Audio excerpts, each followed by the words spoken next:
दोस्तों, दरिया खान एक टाउन है जो इस्लामाबाद से 300 किलोमीटर दूर वाक़ है। 2011 में यहाँ एक घर से अजीबोगरीब सी बदबू आ रही थी। ये इतनी बुरी स्मेल थी कि आसपास के लोगों ने फौरन पुलिस को कॉल कर दी। पुलिस जब इस घर में पहुंची तो मंजर देखकर इनके होश उड़ गए। पहले तो इन्हें इस घर में एक खोपड़ी मिली। ये किसी कुत्ते की खोपड़ी लग रही थी। दोस्तों, यहाँ एक कमरे से वही अजीब स्मेल आ रही थी। पुलिस जब इस कमरे में दाखिल हुई और इन्होंने जो देखा वो नाकाबिले यकीन था। कमरे में इंसानी गोश्त के टुकड़े पड़े हुए थे। यहाँ एक डेग में सालन बन रहा था जिसके अंदर इंसानी गोश्त पक रहा था। दरिया खान की पुलिस को वहाँ कुछ चूंटियां चलती हुई नजर आई और ये चूंटियां बेड के नीचे जा रही थी। इन्होंने जब बेड को हटाया तो वहाँ एक बैग में एक औरत की लाश पड़ी हुई थी जिसकी हालत बहुत खराब थी। पुलिस को इस घर से कोदाल और छुरे भी मिले। घर में कुछ कफन भी पड़े हुए थे।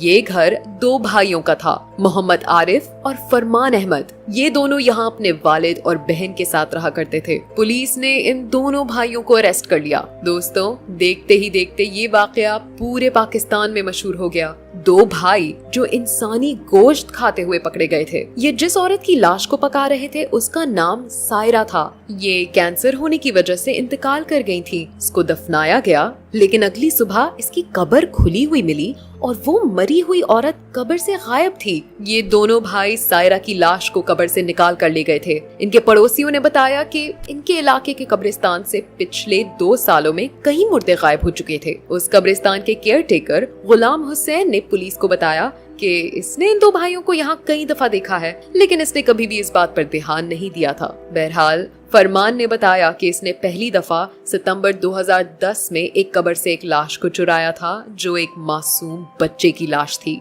इसके बाद ये 100 से ज्यादा लाशें कब्रों से निकाल चुके थे। ये भाई इन लाशों को घर में स्टोर करते थे और आहिस्ता आहिस्ता खाते थे। फरमान ने ये भी बताया इसकी वजह काला जादू है। ये आदमी काला जादू करता था। ये बदबख्त आदमी कुरान पाक की आयत को नाउजुबिल्ला उल्टा लिखता था ताकि ये अपने एक पड़ोसी पर काला जादू कर सके। और जब ही ये इंसानी गोश्त खाना शुरू हो गया ताकि ये नापाक रहे। काला जादू इतनी गंदी चीज है कि इसके लिए इंसान को गलासत में रहना पड़ता है और फरमान कुछ यही कर रहा था। इसका दूसरा भाई कुछ अरसे के बाद इसके साथ मिल गया था और फिर ये दोनों भाई मिलकर कब्रों से मुर्दों को निकालना शुरू हो गए। इंसानी लाशों के अलावा ये कुत्तों को भी पकाकर खा चुके थे। दोस्तों, इन 2 भाइयों की बीवियां इन्हें छोड़कर जा चुकी थी। इसमें से एक भाई नशे का भी आदी था। देखें, हमारी स्टेट को चाहिए ऐसे लोगों पर नजर रखे। अगर कोई शख्स नशे का आदी है तो इसका इलाज होना चाहिए, क्योंकि ऐसे लोग किसी दूसरे इंसान के लिए खतरा बन सकते हैं। पाकिस्तान में उस वक्त कैनिबलिज्म यानी आदमखोरी के खिलाफ कोई कानून नहीं था। इन भाइयों ने किसी को कत्ल तो नहीं किया था, तो इनको सिर्फ 2 सालों के लिए जेल भेजा गया, लेकिन जेल से निकलकर भी इन्होंने अपनी गलीज हरकतें ना छोड़ी। 2014 में एक दफा फिर से इनके मोहल्ले के लोगों ने पुलिस से इनकी शिकायत की। पुलिस को फिर से इनके घर से एक बच्चे की लाश मिली जिसको ये पका रहे थे और इस दफा इनको 12 साल कैद की सजा हो गई थी। ये एक ऐसा दिल दहलाने वाला केस है जो पाकिस्तान में इससे पहले कभी नहीं देखा गया था। आखिर में दोस्तों, अगर आपको ये वीडियो पसंद आई हो तो लाइक, शेयर और चैनल को सब्सक्राइब करना मत भूलिएगा। Till then, take care and अल्लाह हाफिज।